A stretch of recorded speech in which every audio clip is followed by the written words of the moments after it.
Assalamu alaikum warahmatullahi wabarakatuh. Thank you very much, Dr. Zubair here, and today our topic is types of financial statement analysis. It means that किस किस्म के analysis हमें करने चाहिए. हमें कोई भी कंपनी है तो उसके तज्ज़िये के लिए, उसकी जांच पड़ताल के लिए, फाइनेंशियल मैटर्स को देखने के लिए किस किस टाइप के एनालिसिस हो सकते हैं.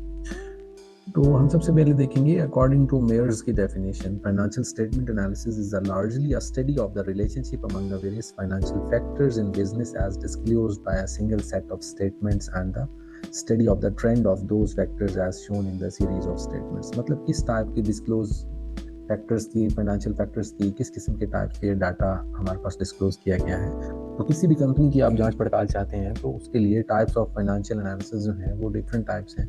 फर्स्ट हम देखेंगे on the basis of material used, कि हम किस किस्म की मटेरियल को यूज़ कर सकते हैं. दूसरा है on the basis of methods of operations, यानी जो ऑपरेशंस कंपनी में चल रहे हैं उसको हम देखेंगे. अच्छा, on the basis of material used में हमारे पास एक्सटर्नल एनालिसिस, यानी सम एक्सटर्नल फैक्टर्स के हवाले से हम देखेंगे. इंटरनल एनालिसिस भी हम करेंगे, internal matters. And methods of operations में हम हॉरिजॉन्टल एनालिसिस की जानिब जाएंगे और वर्टिकल एनालिसिस की जानिब जाएंगे. तो ये जो है हम इन चार को देखेंगे बेसिकली कि ये हमें क्या कहते हैं. नेक्स्ट आते हैं हम based on the material used. Based on the material used, financial statement analysis may be classified into two major types, like external analysis and internal. Outsiders of the business concern do normally external analysis, but they are indirectly involved in the business concerns such as investor, creditors, government and organization. अच्छा, हम ये देखेंगे कि हम statements में इन चीज़ों पर focus करेंगे कि आया कि एक कंपनी है उसके अंदर एक्सटर्नल यानी कौन कौन से इन्वेस्टर्स शामिल हैं, प्लस क्रेडिटर्स क्या हैं. अच्छा, हम क्रेडिटर्स के हवाले से भी देख सकते हैं कि कंपनी ने कितना क्रेडिट देना है दूसरी कंपनियों को, आया बहुत ज़्यादा तो नहीं है, या अकाउंट्स पेएबल कंपनी के कितने हैं मिसाल के तौर पे, यानी कितनी कंपनी की क्या लायबिलिटीज़ हैं, यानी आउटसाइड द कंपनी जो हमें फंडिंग हो चुकी है बैंक की जानिब से या डिफरेंट क्रेडिटर्स ने कुछ पैसा हमें दिया, तो उसके हम देखेंगे कि उसके बहुत ज़्यादा फैक्टर्स तो नहीं है. ये तो नहीं है कंपनी के अपने एसेट्स कम है और बाहर का पैसा ज़्यादा है, जो कि एक कंपनी पे लायबिलिटी होती है और बोझ होता है.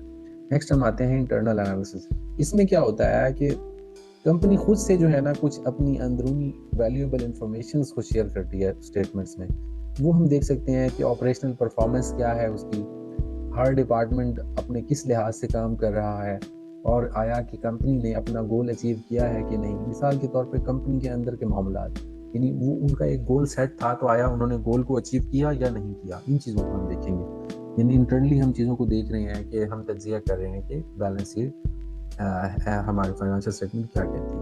क्योंकि हम कोई भी हो सकते हैं एनालिसिस करने के लिए. हम इन्वेस्टर हो सकते हैं, हम उस कंपनी के लिए शेयर बाय कर सकते हैं, या हम एज अ बैंकर हैं तो कंपनी को लोन देना है. तो इसलिए इन चीज़ों के लिए सबसे पहले फाइनेंशियल स्टेटमेंट्स का एनालिसिस करना होता है, और ये हमने देखा एक्सटर्नल एंड इंटरनल एनालिसिस. अब हम आएंगे based on the methods of operations. इसमें क्या था, horizontal analysis and vertical analysis.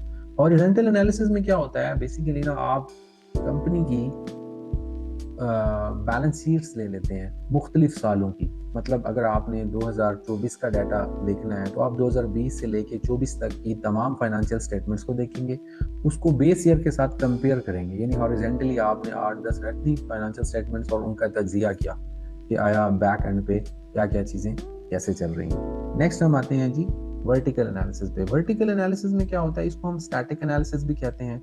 इसमें यह है कि मिसाल के तौर पे एक कंपनी है अगर, और कंपनी अपने कुछ मामलात यानी उसकी कोई भी अगर फैक्टर हम देखेंगे तो उसकी ओवरऑल परसेंटेज के हवाले से देख रहे हैं. जैसे हमने यहाँ पे बताया sale is assumed as 100 and the other items are converted into sales. हम ये देखेंगे कि आया एक हमारे पास जो बिग फिगर था, हमें प्रॉफिट हुआ तो पिछले साल के मामले में कितना परसेंट ज़्यादा प्रॉफिट हुआ, या हम एक सेल कर रहे हैं एक अल्टीमेटली, तो हम ये देखेंगे हमारे एसेट्स में तो उसकी परसेंटेज कितनी है, हमारे पास जो इन्वेंट्री पड़ी है उसकी परसेंटेज कितनी है. यानी हम ये देख रहे होते हैं कि हमारे पास करंट एसेट्स भी हैं कि नहीं, या हमारी करंट लायबिलिटीज़ क्या है. यानी इसको हम अगर यहाँ पे देखें, under the vertical analysis financial statements measure the quantities relationship of the various items in financial statement on a particular period. It is also called as a static. This analysis helps to determine the relationship with various items appeared in the financial statement. So for example a sale is assumed as 100, سو ہم other items کو دیکھیں گے کہ وہ cell کے مقابلے میں کتنے ہوئے ہیں.